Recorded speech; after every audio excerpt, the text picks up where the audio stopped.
gosh, it's dusty. We need rain bad.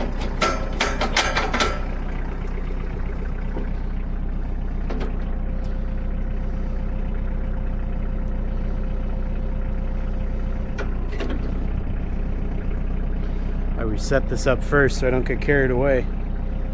Obviously we gotta cut the ends off as well.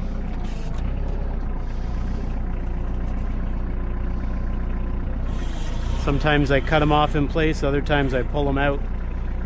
The one way up top I'll pull out just so I don't have to climb up there.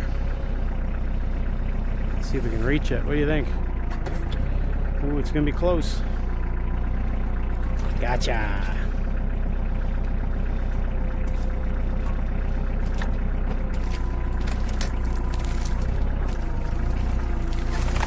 I talked before about getting as most reach as I could, and that's a prime example.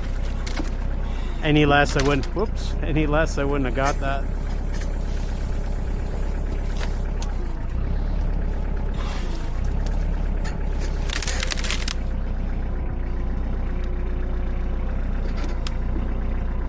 I think there's one other decent one under there.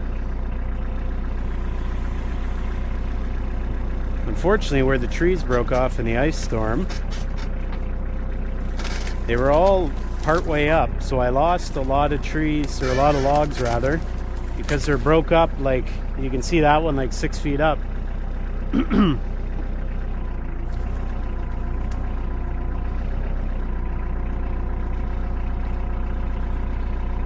just put this one down like that, then I can get the one under it. I think that one's decent, relatively speaking. They're all pretty small, but take what you can, right?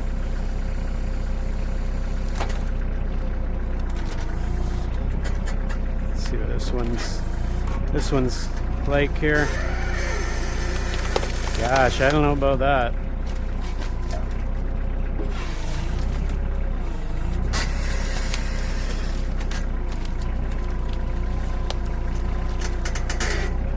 What do you think? I think we're gonna leave that one for now. Let the rain at one time or another wash that dirt off. Okay, let's break out the chainsaw.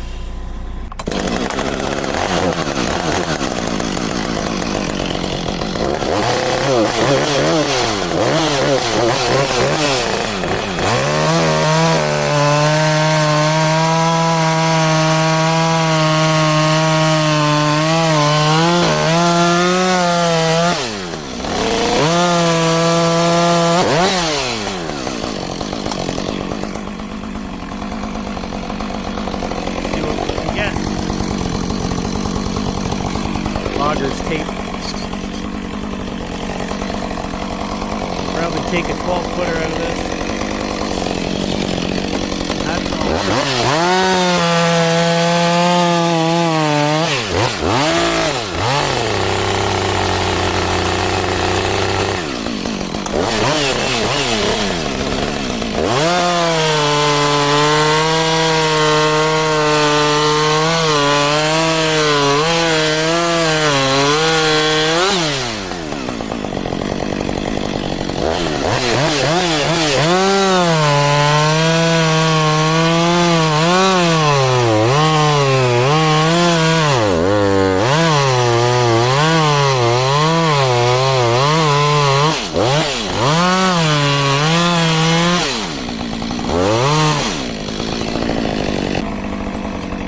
approximate here, 13 feet.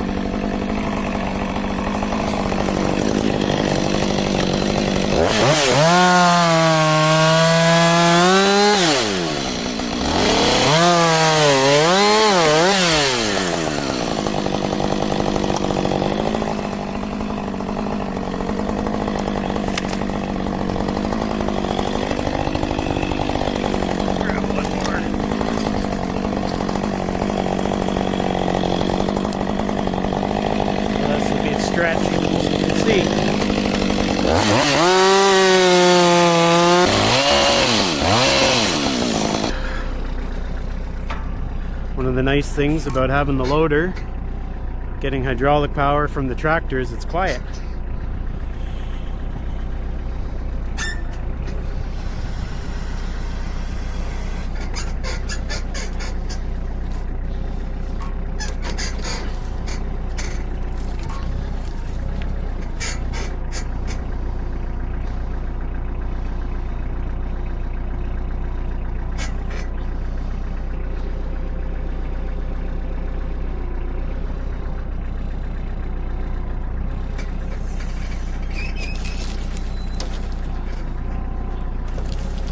Once I get close, I loosen up the claws a little bit. That way it doesn't put pressure down on the trailer.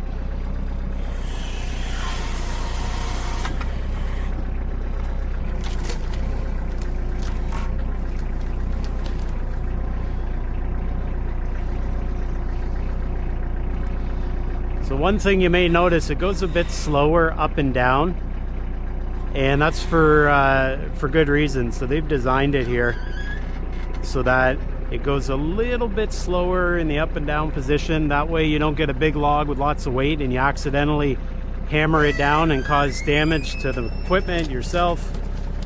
So it comes down nice and easy. See right there, goes up just a little bit slower. Same thing in the down position.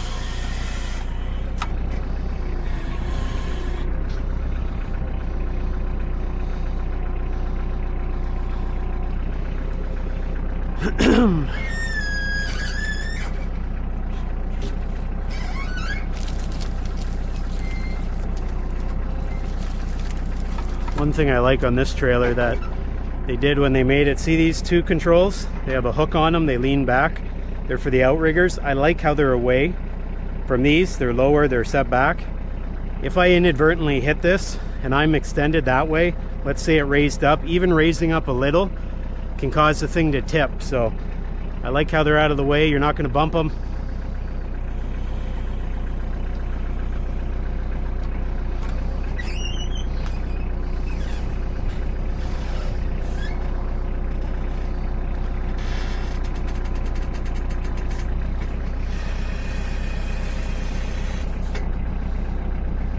There we go.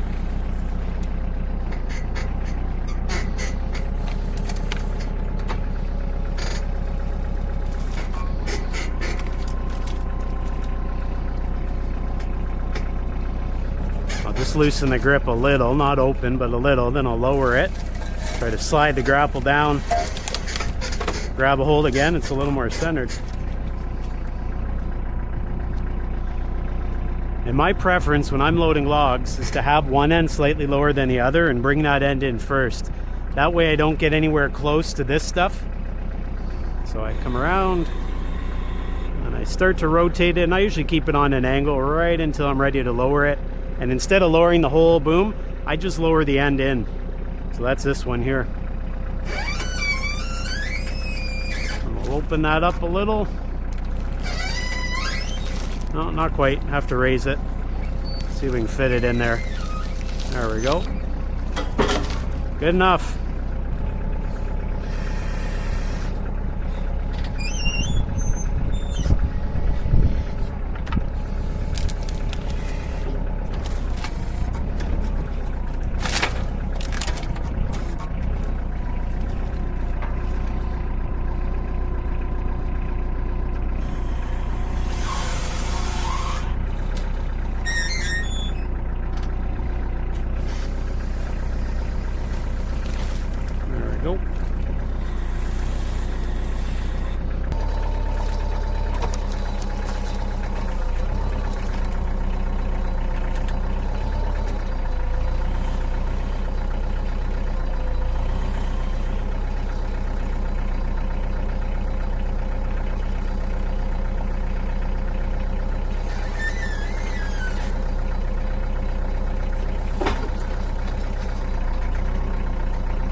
Well, there we have it, folks. The trailer's empty once again. That means they're over at the sawmill and ready to be sawn. Now, these logs aren't exactly the nicest logs I've ever seen, but they are certainly good enough that I can salvage some lumber out of them from all the destruction out there in the forest.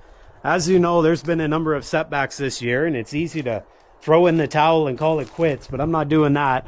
And so I'm going to make the best of it, get out there, enjoy myself with the equipment that I have, grab some logs here and there, drag them over to the sawmill, make some lumber, and hopefully recoup some of the losses that have occurred this year.